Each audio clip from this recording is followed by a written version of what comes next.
Some love stories begin like fairy tales. They sweep you off your feet, make you believe in forever. But what happens when love turns into something else? Something dangerous? Something that makes you question if you ever knew the person at all? Tonight's caller thought she had married the man of her dreams. A new life in a new country, a fresh start. But what she found was a nightmare she never saw coming. This is Mia's Whisper, and tonight we listen to Elena's story.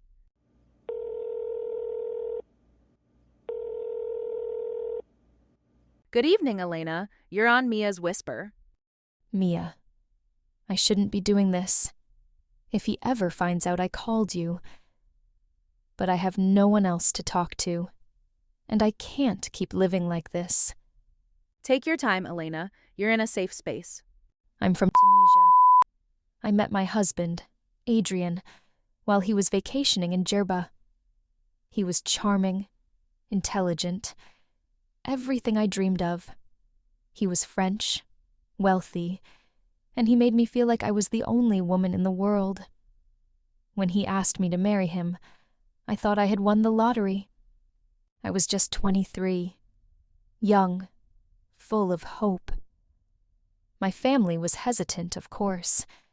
My mother warned me, "You don't really know a man until you've seen his worst side."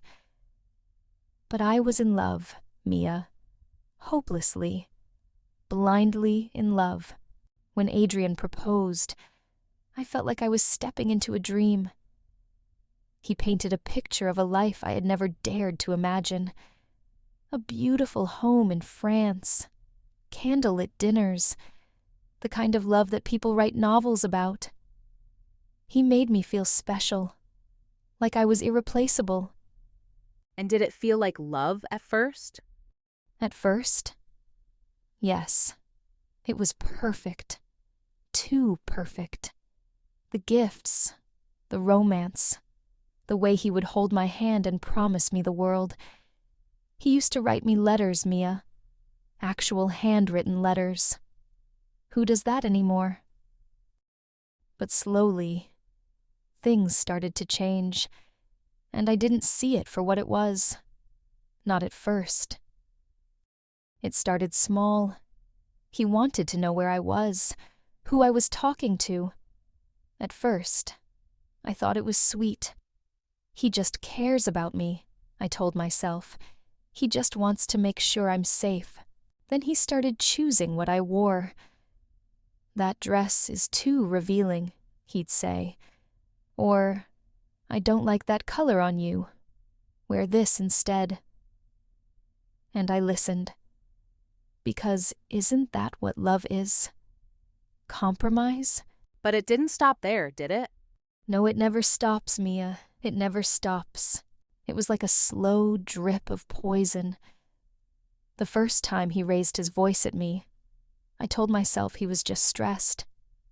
The first time he grabbed my wrist a little too hard, I told myself it was a mistake. The first time I felt afraid of him, I told myself I was imagining things. You weren't imagining things, Elena. I know that now, but back then, I was in too deep. Until one night, everything changed. One night, Adrian told me he had something exciting planned. A surprise. I thought it was something romantic. Maybe a weekend trip, a gift. He had that look on his face, the one he always had when he wanted to impress me. I told myself, maybe this is his way of making up for all the times he's controlled me. Maybe he's taking me somewhere special. Maybe things are going back to normal. God, I was so naive, Mia. Where did he take you, Elena? It wasn't a hotel, or a restaurant, or anywhere normal. It was a house. A massive, extravagant house outside the city. When we arrived, the driveway was lined with expensive cars. There were lights, music, laughter spilling out onto the street. And then, I noticed something odd. The women going inside, they were dressed in a way that made my stomach twist. Too much skin, too much makeup, like they were performers, actresses in some secret show I didn't understand. I started feeling uneasy.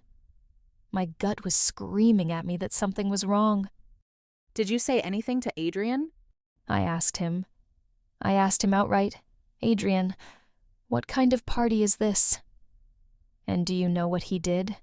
He laughed. He actually laughed, Mia, kissed my forehead and said, "Relax, mon amour. It's just fun. You trust me, don't you?" The moment we stepped inside, I knew this wasn't just a party. There was something off about the way people looked at me, like I was being sized up, examined. The air was thick with perfume and cigarette smoke. The music was low, sensual, the kind that vibrates through your bones. Men in suits lounged on velvet couches, drinks in hand. Women draped themselves over them like accessories, whispering in their ears, giggling, touching. Everything felt orchestrated, controlled. And the worst part? Adrian was completely at home. Elena, what did he ask you to do? He wanted me to participate. Participate in what, Elena? He told me that in France, things were different. That marriage didn't have to be boring. That real love meant sharing, exploring desires together. He wanted me to be with other men, Mia, in front of him. I felt sick. My stomach turned into knots. I looked at Adrian, waiting for him to say he was joking, but he wasn't. His grip on my wrist tightened, his smile unwavering. He leaned in and whispered in my ear. What did he say, Elena? "Don't ruin this for me." And in that moment, what did you feel? I felt like I wasn't real, like I was watching myself from above, trapped inside a nightmare I couldn't wake up from. The woman Adrian had married, the girl who believed in love and fairy tales. She was gone. What did you do? I did nothing. I just stood there. Because that's what happens when someone breaks you so slowly, Mia. By the time you realize you're drowning, you don't even remember how to swim. Elena, you weren't drowning. He was pulling you under. And the worst part? That night, I didn't leave. I didn't leave, Mia. I wish I could say I ran that night, that I fought back, screamed something. But I just stood there, numb. Elena, why? Why did you stay? Because he didn't yell. He didn't threaten. He didn't force me. That would have been easier to recognize, right? If he had grabbed me and locked me in that room. If he had screamed at me or forced me down. But he didn't. He was calm, patient, like a teacher explaining a lesson to a slow-learning student.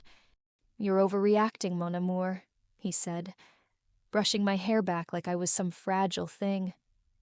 "This is just how love evolves. You'll see. You'll understand." He made it sound like this was normal, like you were the one who needed to catch up. Exactly. And the way he looked at me, Mia, he wasn't angry. He was disappointed, like I was ruining some perfect moment, like I was too naive, too small-minded to understand this world he was offering me. And so, I stayed, not because I wanted to, but because leaving meant admitting something horrible, that the man I had built my entire world around wasn't real. He had been manipulating you long before that night. Yes. The first time I gave in, I don't even remember it. I mean, I know it happened. I know I was there. But it doesn't feel like it happened to me. It feels like I was watching someone else's life. Someone else's body. Dissociation. Your mind was trying to protect you. Yeah, protect me. What a joke. I told myself. Just do it once. Just once, and he'll be happy. Just once, and maybe he'll stop asking. But it was never just once, was it? No, it never is. At first, I felt like I was floating, detached. The world around me blurred. Then, afterwards, I would sit in the shower for hours, scrubbing, trying to wash it off. But it didn't come off, Mia. It never came off. Elena, you weren't complicit. You were coerced. And yet I still stayed. There was a moment, Mia. A single moment where I knew, without a doubt, that I was a prisoner. What happened? It was late. Adrian had invited friends over. He poured me a glass of wine. I barely drank it. I just held it in my hands, staring at the way the candlelight reflected off the surface. And then I noticed something strange. The way his best friend was looking at me. The way Adrian whispered something in his ear. And then he looked at me again, like I was something being gifted. And that's when I realized he had never planned to stop. This wasn't about exploring love. This was about power, control, ownership. Did you leave that night? No, Because you needed a plan. because if I left without one, I wouldn't make it out alive. There was a night, Mia. A night where I knew, without a single doubt, that I couldn't stay any longer. That if I didn't leave soon, I never would. What happened that night? Adrian came home late. I could smell the alcohol before he even stepped inside. I was in the bedroom, pretending to be asleep, but I could hear him, talking to someone on the phone. His voice was low, hushed, but I caught bits and pieces, words that sent ice down my spine. He was talking about me, Mia, but not like a husband talks about a wife, like a man talks about something he owns. He was negotiating. Negotiating what? Me. He was talking about me like I was a deal being made, a trade. And then I heard it. He said, "You'll love her. She just needs a little convincing." He was selling you. Yes. I didn't wait until morning. I knew I had to leave before he realized I had heard him. I had no plan, Mia. No idea where I was going. I just knew I couldn't be there when the sun came up. How did you get out? I grabbed a bag. Just one. Whatever I could fit in the dark without making a sound. I took my daughters from their beds, wrapped them in blankets so they wouldn't be cold. And then I ran. Were you afraid he'd wake up? Mia. I was afraid of everything. Every noise, every step. Every single second that passed felt like a countdown to something horrible. The front door, it was locked. Of course it was locked. Adrian always locked it at night, but he never let me have a key. And for a second, I thought, this is it. I'm trapped. But you weren't? No, because I remembered something. The guest bathroom window. The one that never quite closed all the way. You climbed out. With my babies in my arms, Mia. One by one. I was shaking so badly I thought I was going to drop them. But I didn't. I couldn't. I got them out. I got myself out. I didn't breathe until I was outside. My heart was pounding so hard, I thought it would wake the neighbors. My hands were shaking so badly I could barely hold my daughter's hand. But we ran. Straight to the car. Straight to whatever came next. And then what? Then I drove. I didn't stop. I didn't look back. And for the first time in years, I was finally free. You saved yourself, Elena. Yes, I did. When I left, I thought I would finally feel safe. I thought the fear would stop. But it didn't, Mia. It only changed shape. What do you mean? I thought fear was what I felt inside that house. Fear of him. Fear of what he wanted from me. But the fear of being found, of being dragged back, that was worse. The first night in the shelter, I barely slept. Every creak of the walls, every car passing outside, I thought it was him. And the worst part? He still hadn't realized I was gone. How long before he found out? 12 hours. The next morning, I turned on my phone. Just for a second. Just to check. And Mia, I swear the second the screen lit up, the messages came flooding in. What did he say? The first message was simple. Where are you? Then another. Elena, come home. Then, I won't ask again. And then, the last one. What did it say, Elena? You can run all you want. You're still mine. He wasn't just trying to get you back. He was telling you there was no escape. Yes. When he realized I wasn't coming back, he did the one thing I should have seen coming. The one thing that could truly destroy me. He went after your children. He filed for full custody. He told the courts I was unstable, that I had kidnapped our daughters, that I was mentally unfit to raise them. Mia, I was terrified. I had run to protect them. But what if running meant I would lose them forever? You fought back. I fought like hell. I gathered everything. Every text. Every email. Every moment of control. Every instance of coercion. I told the courts everything. And did they believe you? Yes. After weeks of fighting, after every lie he tried to spin, the court saw him for what he was. I got full custody. I got protection. And most importantly, I got myself back.